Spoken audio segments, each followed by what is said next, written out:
तो दोस्तों आपका स्वागत है एक नए वीडियो में, जिसमें आज हम बात करेंगे प्राचीन कालीन इतिहास की। और प्राचीन कालीन इतिहास का सबसे पहला वीडियो आज हम देंगे आपको, जिसमें हम बात करेंगे किस प्रकार से मानव का उद्भव और विकास होता है इस धरती पर।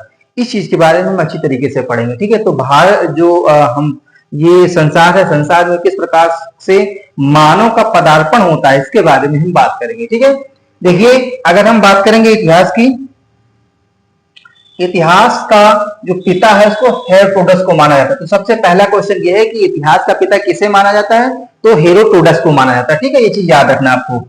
इन्होंने एक किताब लिखी, इसका नाम था द हिस्ट्रीज द रिसर्चेज। किताबें लिखी और जिसमें यूनानी और ईरान, यानी यूनान और ईरान के युद्ध का वर्णन किया गया था। इसीलिए इनको इतिहास का जनक कहा जाता है, यह इतिहास का पिता कहा जाता है। किसको? हेरोडोटस को। ठीक है, तो पहली चीज कंफर्म हो गई कि इतिहास का पता फादर किसे, फादर ऑफ द हिस्ट्री किसे बोला जाता है, या इतिहास का पिता किसे कहा जाता है, तो कौन है? हेरोडोटस। अब हम देखते हैं कि जो सबसे पहले मानव इस धरती पर आया तो वो कौन से वर्ग का था, है ना, कौन से गढ़ का था, कौन से, तो इस चीज के बारे में सबसे पहले हम पढ़ेंगे। देखिए सबसे पहले जो इस धरती पर मानव आया वो वर्ग जो था वो मैमेलिया वर्ग था। मैमेलिया, ठीक, काफी बार ये एग्जाम में आया हुआ, आपको इस चीज को याद रखना है कि जो पहले, सबसे पहले इस धरती पर जो मानव आया, ठीक है, उसको मैमेलिया बोला गया। ठीक है, अगर बात करेंगे गण, कौन से गण से या कौन से कुल से था, तो वो कुल था प्राइमेट। ठीक है, कौन सा कुल था? प्राइमेट, याद रखना। अगर वंश की बात करेंगे तो वंश था होमो नोआइडिया, होमो नोआइडिया। ठीक है, तो ये चीज याद रखना। पहला होगा वर्ग, वर्ग होगा मैमेलिया, गण होगा प्राइमेट। अगर वंश की बात करेंगे तो होमो नोआइडिया। ठीक है, अगर श्रेणी की बात करेंगे तो श्रेणी हो जाएगी होमो। श्रेणी क्या है? होमो। ठीक है, होमो मनुष्य का जो साइंटिफिक नेम है वो भी होमोसेपियंस। ठीक है, होमोसेपियंस है। प्रजाति की बात करेंगे तो सेपियन। इसीलिए मनुष्य को जो वैज्ञानिक भाषा में क्या बोले, होमोसेपियंस के नाम से जाना जाता है। ठीक है, तो 5 चीजें आपको याद रखना कि अगर वर्ग कौन सा है तो मैमेलिया वर्ग सबसे पहले आया इस धरती पर, और गण वो कौन सा था, तो प्राइमेट था। ठीक है, वंश कौन था? होमो नोआइडिया।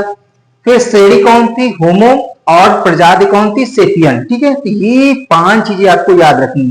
ठीक है, मानव विकास के सिद्धांत को पहली बार इंग्लैंड के जीव विज्ञान शास्त्री, जिनका नाम था चार्ल्स डार्विन, ने प्रतिपादित किया। ठीक है, प्रतिपादित किया। तो कौन थे सबसे पहले? तो वो थे चार्ल्स डार्विन जी। ठीक है, इन्होंने क्या दिया? इन्होंने मानव के विकास सिद्धांत, किस प्रकार से मानव का विकास हुआ इस धरती पर, उस चीज के बारे में सबसे पहले बताया। किससे बताया? चार्ल्स डार्विन ने। ठीक है, चलिए आगे बढ़ते हैं। और अभी तक अगर आपने चैनल को सब्सक्राइब नहीं किया है तो सब्सक्राइब कर लीजिए, जिससे कि ये हिस्ट्री से रिलेटेड सारी वीडियो आप तक पहुंच सके। तो सबसे पहले हम बात करेंगे पाषाण काल की, है ना, पॉलिथिक एज। ठीक है, यानी अगर हम बात करेंगे सबसे पहले, है ना, जो मानव का विकास माना जाता है तो 30 लाख से लेकर के 1000 ईसा पूर्व तक माना जाता है मानव का विकास काल। ठीक है, तो इसमें मैंने क्या किया है, स्टार्ट से लेकर के, सबसे प्रारंभिक अवस्था से लेकर के मैंने इसमें बात की है, और क्या क्या उसकी विशेषताएं रही है समय की, उसके बाद। तो देखिए सबसे पहले काल अवधि। ठीक है, फिर क्या है? अवधि। फिर जीवन शैली, उस समय के जो मानव थे ना, उनकी जीवन शैली की थी, दिनचर्या कैसी थी उसके बारे में। फिर काल के अनुसार उन्होंने कौन कौन से उपकरण का प्रयोग किया उसके बारे में भी हम लोग पढ़ेंगे। देखिए सबसे पहले जो काल आया हुआ है पूरा पाषाण काल। पूरा पाषाण काल का जो काल का समय था वो 30 लाख से लेकर के 10,000 ईसा पूर्व तक का समय माना जाता है। ठीक है, 10,000 समझ लो। पहले 30 लाख से लेकर के 10,000 ईसा पूर्व तक का समय, जो पहले का समय था, वो कहलाया पूरा पाषाण काल। पूरा पाषाण काल में जो था सबसे पहले का काल।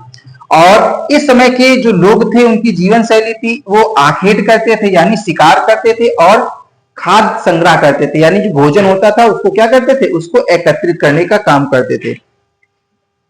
क्या उनके उपकरण क्या थे? तो इस चीज के उपकरण थे उनके गड़सा, ठीक है, गड़ाशय रखते थे, हस्त कुठार और खंडक।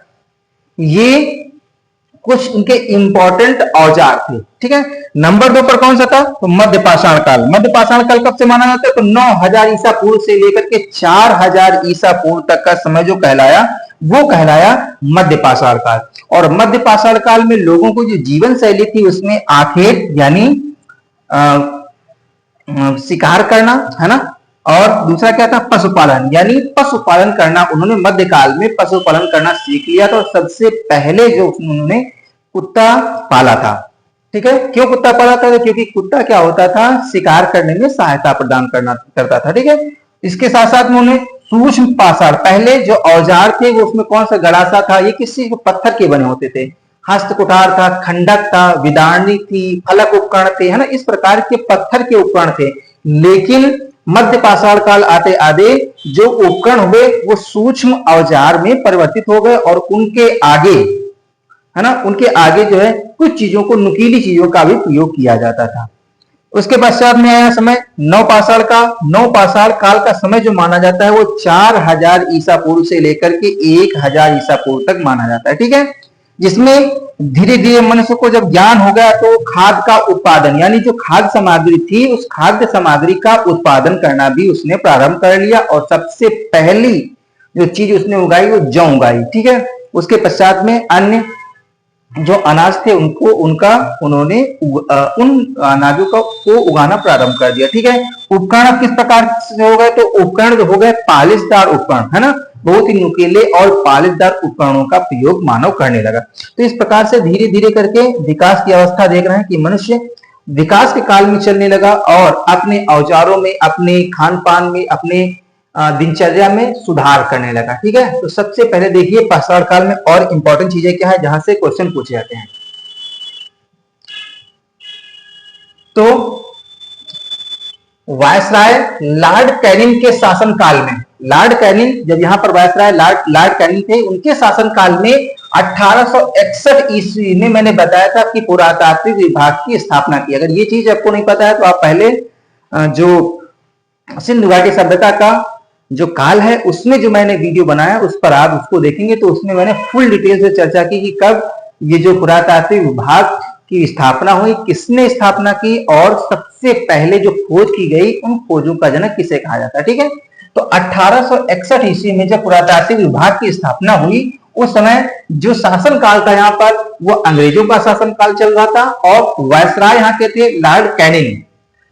अलेक्जेंडर कनिंघम को पुरातात्विक विभाग का अध्यक्ष बनाया गया और इन्हीं को पुरातात्विक विभाग का जनक भी माना जाता है। ठीक है, तो पूछा जाए, अगर क्वेश्चन में काफी बार आया है कि पुरातात्विक विभाग जो 1861 में बनाया गया इसके जनक कौन है, इसके पिता कौन है, तो आप बताओगे अलेक्जेंडर कनिंघम।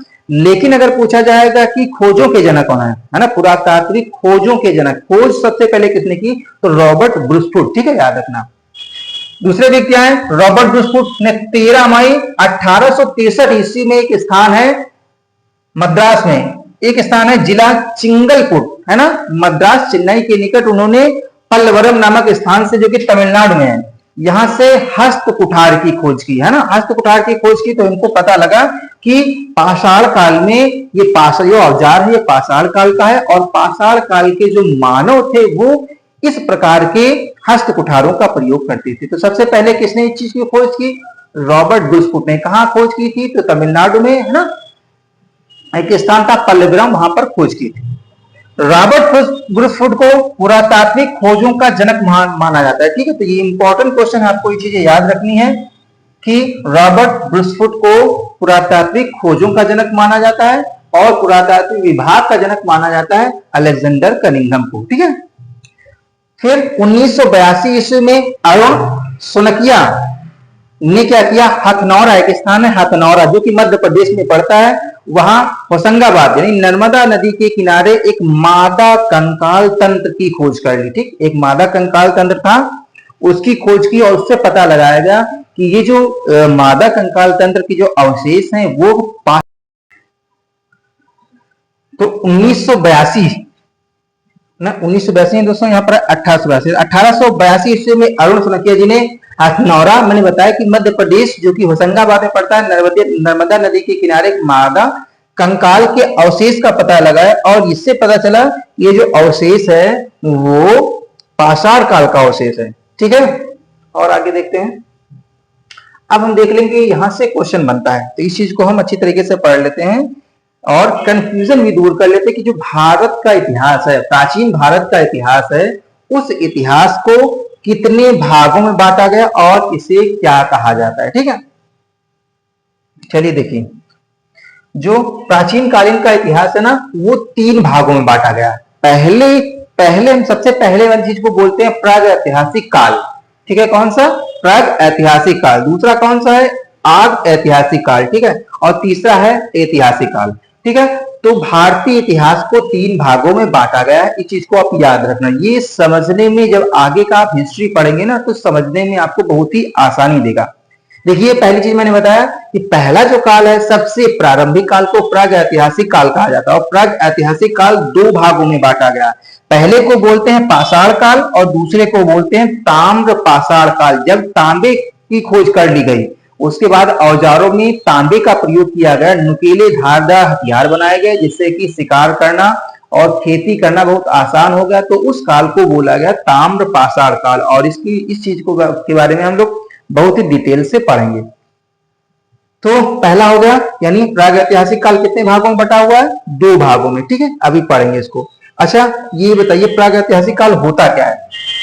तो देखिए, यहां पर क्या था, प्रागैतिहासिक काल में पुरातात्विक साक्ष्य मिले, यानी पुरातात्विक साक्ष्य मिले वहां पर, लेकिन लिखित साक्ष्य नहीं मिले। भाई, पहले का जो पाषाण काल का जो मानव था, वो पढ़ना लिखना नहीं जानता था। जब नहीं जानता था तो पढ़ने लिखने से संबंधित कोई भी चीज हमें नहीं मिली, लेकिन पुरातात्विक साक्ष्य मिले। ऐसे साक्ष्य मिले, यानी जीवाश्म मिले, लेकिन कोई भी लिखित साक्ष्य नहीं मिले। तो पहली चीज क्लियर हो गई। अगर पूछा जाए प्रागैतिहासिक काल क्या है, तो आप बता सकते हो जिस काल में हमें लिखित साक्ष्य नहीं मिले, केवल जीवाश्म मिले, या आप बोल सकते हो जिसमें पुरातात्विक साक्ष्य मिले, उसे हम प्रागैतिहासिक काल कहते हैं। दूसरा काल देखो कौन सा है? आग ऐतिहासिक काल। ठीक है, आग ऐतिहासिक काल क्या है? तो आग ऐतिहासिक काल में पुरातात्विक साक्ष्य मिले।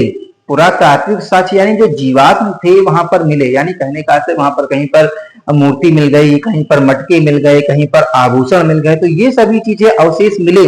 इसके अतिरिक्त लिखित साक्ष्य भी मिले। आग ऐतिहासिक काल में लिखित साक्ष्य भी हमको मिले। ठीक है, लेकिन जो लिखित साक्ष्य थे उनको भी पढ़ा नहीं जा सका है। उसमें क्या लिखा हुआ? जैसे लिखित साक्ष्य भी मिले, लेकिन हम पढ़ नहीं सके उनको कि उसमें आखिर लिखा क्या हुआ है, उसका मतलब क्या है। तो ये कौन सा काल हो गया? आग ऐतिहासिक काल।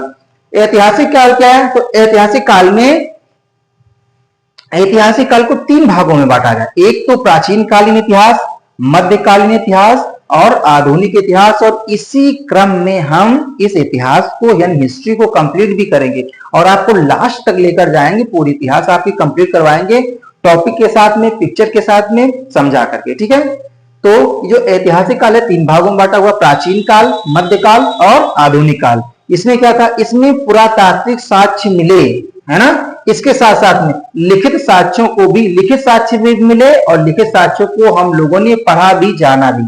ठीक है, तो देखिए, ये जो काल है वो 2 भागों में बांटा हुआ है। कौन सा? ताम्र पाषाण काल और पाषाण काल। ये जो है आग ऐतिहासिक काल, या इसको बोले कांस्य युगीन सभ्यता, यानी ये जो सभ्यता है वो सिंधु घाटी सभ्यता के बारे में बताया। सिंधु घाटी में मैंने इससे पहले चर्चा की है कि लिखित साक्ष्य में मिले हैं, लेकिन अभी उनको हम क्या लिखा हुआ है, वो भाव चित्रात्मक लिपि थी, उसको हम पढ़ नहीं पाए। ठीक है, और ऐतिहासिक काल में वैदिक कालीन सभ्यता के बारे में मैंने वीडियो को अपलोड किया, उसमें बताया है कि जो इतिहास स्टार्ट होता है हमारा, वो वैदिक कालीन सभ्यता से स्टार्ट होता है, क्योंकि वहां पर हमें लिखित साक्ष्य मिले, वेद मिले और वेदों को हम लोगों ने पढ़ा भी है। ठीक है, तो ये इतिहास होगा। इतिहास 3 भागों में बांटा गया। ठीक है, इसको आप अच्छी तरीके से समझ लीजिए कि ये इंपॉर्टेंट है। इसी के आधार पर हम आगे की जो प्रोसेस है, आगे की जो इतिहास है वो पढ़ेंगे। ठीक है, तो देखिए यहां पर इसको डिटेल से हम समझेंगे, क्योंकि यहीं से हमारी न्यू बनेगी, यहीं से भूमिका बनेगी, जिसको हम आगे लेकर चलेंगे और सभी चीजों को अच्छी तरीके से समझेंगे। ठीक है, देखिए जो पाषाण काल है, जो कि पाषाण काल है, पाषाण काल के समय पूरा पाषाण काल, मध्य पाषाण काल और नवपाषाण। पाषाण काल को 3 भागों में बांटा गया है। कितने भागों में? 3 भागों में बांटा गया है। पहले को बोलते हैं पुरा पाषाण काल, यानी पैलोलिथिक पीरियड, ठीक है। दूसरा होता है मेसोलिथिक पीरियड और तीसरा होता है नियोलिथिक पीरियड, ठीक है ना, ये नवपाषाण काल। तो अगर पूछा जाए पाषाण काल को कितने भागों में बांटा गया, तो पाषाण काल को 3 भागों में बांटा गया, ठीक है। दूसरा कौन सा है, ताम्र पाषाण काल, है ना। और ये जो आगे ऐतिहासिक काल है वो है हड़प्पा सभ्यता या सिंधु घाटी सभ्यता, इसको कांस्य युगीन सभ्यता भी बोला जाता है, ठीक है। तो यहाँ पर पुरातात्विक साक्ष्य मिले, लेकिन हमें लिखित साक्ष्य भी मिले, लेकिन अभी तक उसे पढ़ा नहीं जा सका है। ये 3 भागों में जो पुरातात्विक साक्ष्य यानी जो आग ऐतिहासिक काल है, इसको 3 भागों में बांटा गया। एक तो प्राचीन कालीन इतिहास, मध्यकालीन इतिहास और आधुनिक इतिहास, है ना। तो इन सभी चीजों को हम पढ़ेंगे, ठीक है। देखो इसको मैंने आग ऐतिहासिक काल यानी सिंधु घाटी सभ्यता को पढ़ ही लिया है ना। प्राचीन काल में मैंने पहला वीडियो अपलोड किया है, कौन सा, वैदिक कालीन सभ्यता का, ठीक है। चलिए आगे देखते हैं। और ये सभी चीजें इंपॉर्टेंट है और इनका आप नोट्स भी बना लीजिए, इसका स्क्रीनशॉट ले लीजिए, जिससे कि आगे आपको किसी प्रकार की दिक्कत ना हो। चलिए देखते हैं। तो पहला कौन सा है, पुरापाषाण काल यानी पैलियोलिथिक पीरियड, ठीक है, पैलियोलिथिक पीरियड। अब ये क्या होता है, तो पुरापाषाण काल को 3 भागों में बांटा गया है। कौन सा, पुरापाषाण काल, जो पहला पाषाण काल आया उसको भी 3 भागों में बांट दिया गया। कौन कौन से, एक होता है निम्न पुरापाषाण काल, मध्य पुरापाषाण काल और उच्च पुरापाषाण काल। यानी जो पहला पाषाण काल आया पुरापाषाण काल, उसको 3 भागों में बांटा गया। क्यों बांटा गया, इसके बारे में आगे बताया गया। यह जो सबसे पहले था पुरापाषाण काल का पहला जो निम्न पुरापाषाण काल था, देखिए यह मानव का प्रारंभिक जीवन था। मानव को आदि मानव कहा जाता था। उस समय मानव को क्या बोला जाता था, आदि मानव बोला जाता था, ठीक है। और आदि मानव का जो जीवन था ना, वो शिकार पर और जो फल होते थे यानी कंदमूल फल पर निर्भर था, मेन चीज, ठीक है। शिकार पर और कंदमूल फल पर निर्भर था मानव का जीवन। तो प्रारंभिक जीवन पूछा जाए तो कैसा था, आदि मानव का जीवन था और वो अपने जीवन जीने के लिए शिकार और कंदमूल पर निर्भर थे। इस काल के मानव ने आग की खोज की। तो ये चीज क्लियर हो गई कि आग की खोज कब हुई, तो आग की जो खोज हुई वो पुरापाषाण काल में ही हो गई, ठीक है। इस काल के मानव को पशुपालन, कृषि, मृतकों का अंतिम संस्कार, खाद्य उत्पादन का ज्ञान नहीं था। तो प्रारंभिक जो जीवन था ना मनुष्य का, उसमें वह पशुपालन के बारे में नहीं जानता था, कृषि के बारे में, खेती के बारे में नहीं जानता था, मृतकों का अंतिम संस्कार कैसे किया जाए इसके बारे में नहीं जानता था वो। तो और किस प्रकार से अनाज का उत्पादन किया जाए इसके बारे में भी उसे जानकारी नहीं थी। निम्न पुरापाषाण काल में आदि मानव गड़सा, खंडक, हस्तकुठार उपकरण का प्रयोग करता था ना। तो सबसे जो पहला प्रारंभिक काल आया निम्न पुरापाषाण काल, इसमें मनुष्य में शिकार करता था, है ना। शिकार करने में वह गड़सा का प्रयोग करता था, हस्तकुठार का प्रयोग करता था, इस प्रकार के उपकरणों का वो प्रयोग करता था। जैसे ही मध्य पुरापाषाण काल आया तो धीरे धीरे जो औजार थे ना, औजारों में धार आने लगी। तो उस प्रकार के सल्फ यानी फ्लैक और ब्लेड जैसे यानी धारदार जो पत्थर थे, पत्थर को रगड़ करके धारदार बनाया जाता था। उसके बाद में उससे क्या करता, मानव क्या करता था, शिकार करता था, ठीक है। तो इन उपकरणों का प्रयोग धीरे धीरे किया जाने लगा। इस काल के मानव को चित्रकारी भी देखने को मिली। एक स्थान मिला जिसका नाम था भीमबेटका की गुफाएं, ठीक है। भीमबेटका की गुफाओं में क्या हुआ कि वहां पर मानव के द्वारा चित्रकारी भी देखने को मिली है। इसके अवशेष बताया गया पंजाब, पाकिस्तान, सोहन घाटी, उत्तर प्रदेश और बेलन घाटी यानी नर्मदा घाटी जो मध्य प्रदेश से भी मिले हुए हैं। तो इसके कुछ अवशेष भीमबेटका से मिले हुए हैं, ठीक है। इसके अतिरिक्त अवशेष जो पंजाब स्थान है जो पाकिस्तान क्षेत्र का है, वहां पर एक पड़ती है सोहन घाटी, वहां पर भी चित्र मिले हुए हैं। इसके अतिरिक्त उत्तर प्रदेश में एक है बेलन घाटी, मध्य प्रदेश में नर्मदा घाटी। इन घाटियों में जो मानव था, कौन सा, पुरापाषाण, जो पाषाण काल का मानव था, उसने कुछ चित्र बनाए हैं जिस चीज को आज भी लोग देखने के लिए जाते हैं, ठीक है। तो चलिए आगे देखते हैं। तो पहली चीज समझ में आ गई पुरापाषाण काल के बारे में, ठीक है। थोड़ा सा डिस्कस कर लेते हैं। देखिए मैंने बताया कि जो पुरापाषाण काल था वो 3 भागों में बटा हुआ था, निम्न, है ना, मध्य और उच्च। तो वो हो गया। उसके पश्चात में अब दूसरा आया, देखो पूरा पाषाण काल के बाद में आया कौन सा, मेसोलिथिक पीरियड यानी मध्य पाषाण काल। अब ये इसमें क्या हुआ, इसमें देखिए कि भारत में मध्य पाषाण काल का श्रेय जाता है जॉन इवांस को। किसको जाता है, जॉन इवांस। क्यों, क्योंकि इन्होंने 1866 ईस्वी में सिंध के पास में इन्होंने अवशेष प्राप्त किए। ठीक है, मध्यकालीन के समय जो मानव था वो पशुपालन प्रारंभ कर दिया था। सबसे पहला जो पाला जाने वाला पशु था वो कुत्ता था।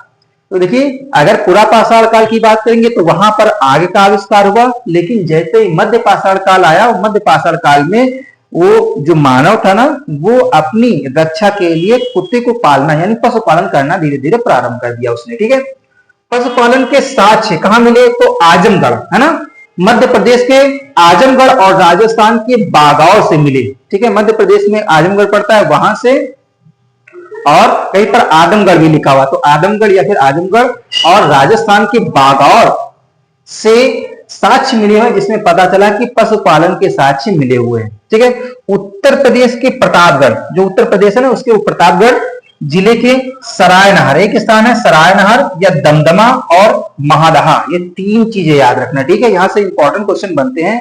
सरायनहर, दमदमा और महादहा, ये तीन ऐसी स्थितियां जहां पर समाधियां मिली हैं। ठीक है, जहां पर समाधियां, जब उनको खोदा गया, उन समाधियों को खोदा गया, तो आजमगढ़ में क्या मिला, तो कुत्ते के अस्थि के पंजर मिले। तो इससे पता चलता है कि उस समय जो मनुष्य पालता था, कुत्ते को पालता था, उसका प्रिय होने के कारण उस मनुष्य के साथ में यदि उसकी मृत्यु हो गई होगी तो उसके साथ में कुत्ते को भी दफना दिया गया होगा, है ना। तो इसीलिए ये जो साक्ष्य मिले, तो ये साक्ष्य कब मिले, ये मिले उत्तर प्रदेश में साक्ष्य। ठीक है, और देखेंगे मानव मध्यकाल में, यानी जो अभी बात चल रही थी इसकी मध्य पाषाण काल की बात है, मध्य पाषाण काल में मानव सूक्ष्म पाषाण अवशेषों या जानवरों की हड्डियों का बने जो औजार थे उनका प्रयोग करने लगा था, है ना। क्यों, क्योंकि ये धारदार होते थे और किसी भी जानवर को मारने में मनुष्य की सहायता करते थे, इसीलिए धारदार हथियारों का धीरे धीरे हड्डी के हथियार और जो पत्थर के हथियारों को नुकीला कर लिया जाता था और उसका प्रयोग किया जाता था जानवरों को मारने के लिए, शिकार करने के लिए। ठीक है, तो इस प्रकार से धीरे धीरे देखिए पहले क्या हुआ, पूरा पाषाण काल में आग का आविष्कार किया मनुष्य ने, और गड़सा यानी बड़े बड़े पत्थरों के जो औजार बनाता उसका यूज करता था।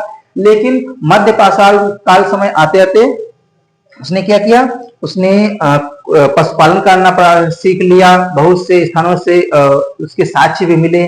इसके साथ में अभी देखिए कृषि के साक्ष्य नहीं मिले हुए हैं, यानी अभी जो मनुष्य था वो खेती करना नहीं सीखा है। ठीक है, तो यहाँ पर पशुपालन करना सीख गया। आग की खोज कब हुई थी, तो आप सिंपल, कई बार पूछा जाता है कि भैया आग की खोज कब हुई, तो आप बता सकते हो कि जो पूरा पाषाण काल है सबसे पहले आग की खोज हुई। उसके बाद में जब मध्य पाषाण काल आया तब क्या हुआ, तब पशुपालन के साक्ष्य मिले, है ना। और फिर आगे देखते हैं।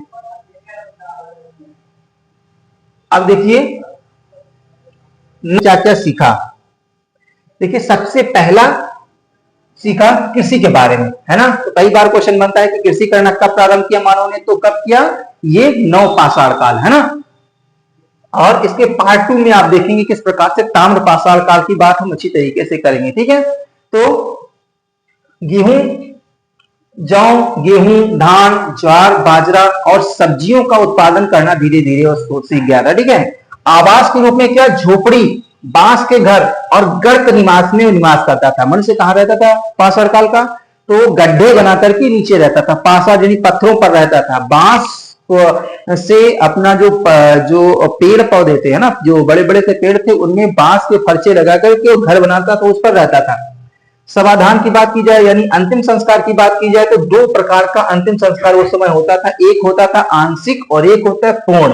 ठीक है, दो चीजें होती थी, एक होता था आंशिक, एक होता है पूर्ण। अच्छा, आंशिक क्या है, आंशिक में क्या होता था, उस समय के जो मानव था उसको उस समय का जो मानव था उसको वो क्या करता था कि जो व्यक्ति मर जाते थे उन व्यक्तियों को कभी कभी ये होता था कि घर ना होने की वजह से जानवर उठा ले जाते थे, जानवर मार देते थे, जो उसकी हड्डियां बचती थी उनको दफना दिया करते थे, जिससे कि जब हड्डियां दफनाई जाती थी तो उसे आंशिक समाधान कहा जाता है। और कभी कभी व्यक्ति को क्या किया था, पूर्ण समाधान यानी पूर्ण रूप से उसे क्या दफना दिया जाता था, तो इसे पूर्ण समाधान बोला गया। ठीक है।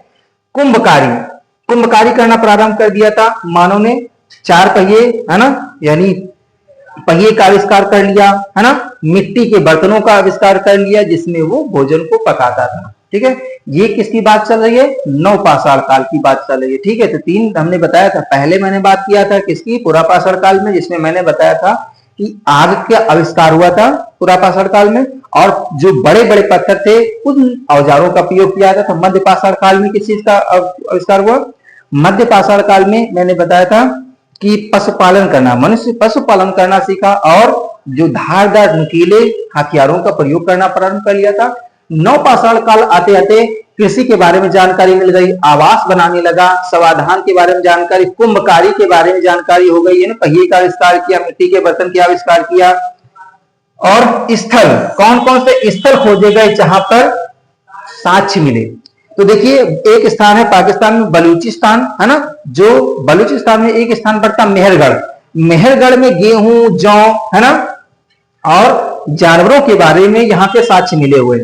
लोग उत्तर प्रदेश में एक पड़ता है स्थान लिखैया। लिखैया कहां पर है, तो लिखैया देखिए दोस्तों ये इंपॉर्टेंट है, ये बहुत ही इंपॉर्टेंट क्वेश्चन है, यहीं से क्वेश्चन बनते हैं। और यहाँ इस टॉपिक से जो पीसीएस लेवल के क्वेश्चन बनते हैं, इसीलिए सभी क्वेश्चनों को मैंने यहाँ पर क्या कर दिया, इंडिकेट कर दिया, इसे कहीं से भी आपका एक क्वेश्चन मिस ना हो, बहुत इंपॉर्टेंट है। तो देखो अगर पूछा, तो कभी कभी पूछा जाता है कि जो पाषाण काल में गेहूं के अवशेष कहां से मिले, जौ के अवशेष कहां से मिले, है ना, तो वो कहां से मिले, वो मिले हैं बलूचिस्तान पाकिस्तान से। उत्तर प्रदेश के लिखैया के स्थान है, वहां से लिखैया इलाहाबाद में पड़ता है, लोहरा देव, है ना, संत कबीर नगर, यहां से धान की भूसी के निशान मिले हुए हैं। और बुरजहून कश्मीर, यहां से सोहन घाटी एक पड़ती है ना, यहां से क्या है कुछ साक्ष्य मिले हुए हैं, मध्य प्रदेश से साक्ष्य मिले हुए हैं। कपास के साक्ष्य क्या मिले, तो कपास के साक्ष्य मिले हुए हैं मेहरगढ़ से। ठीक है। मृतक जानवरों की खाल, कपास, ऊन, सन, ये सब कहां से मिला हुआ है, ये सब नवपाषाण काल में इसकी खोज हुई है। उपकरणों की बात कर लेंगे तो पालिशदार, है ना, जो धातु होते थे, चीनी, हथौड़ी, है ना, चीनी मिट्टी के जो उपकरण होते थे, उनसे जो उपकरण बनते थे, इन उपकरणों का प्रयोग किया जाता था। इसके अतिरिक्त, है ना, कुत्ता, भेड़, बकरी, घोड़ा, मछली पकड़ना, शिकार करना, इस प्रकार के पशुपालन के भी साक्ष्य मिले हुए हैं। ठीक है। तो ये सभी चीजें इंपॉर्टेंट हैं, यहीं से क्वेश्चन बनते हैं, इसीलिए इन चीजों को आप स्क्रीनशॉट ले लीजिए, और जिससे कि यहां से क्वेश्चन बनते हैं तो आप आसानी से इनको कर सकते हैं। ठीक है। तो ये पार्ट 1 है, पाषाण काल पार्ट 1 है ना, प्रागैतिहासिक काल का। पार्ट 2 में आप देखेंगे ताम्र पाषाण काल के बारे में, जब तांबा यानी पत्थर और तांबे का आविष्कार हुआ, पत्थर और तांबे का आविष्कार हुआ, और उसके बाद में मनुष्य ने धातु का प्रयोग करना प्रारंभ किया। तो इसके बारे में सेकंड पार्ट में हम लोग चर्चा करेंगे। ठीक है। ये वीडियो आपको कैसा लगा कमेंट के माध्यम से अवश्य बताएं, और जिसको भी ये पीडीएफ चाहिए वो पीडीएफ में मिल जाए, कमेंट के माध्यम से बताइए, आपको पीडीएफ में मिलेगी। और अगर अभी तक आपने चैनल को सब्सक्राइब नहीं किया है तो चैनल को सब्सक्राइब कर लीजिए, क्योंकि यहाँ से आपको प्राचीन कालीन इतिहास के नोट्स और मध्यकालीन इतिहास और जो आधुनिक इतिहास है, ये पूरी कंप्लीट वीडियो यहाँ पर आपको मिलेगी। ठीक है। तो मिलते हैं नेक्स्ट वीडियो में, जिसमें हम बात करेंगे ताम्र पाषाण काल की।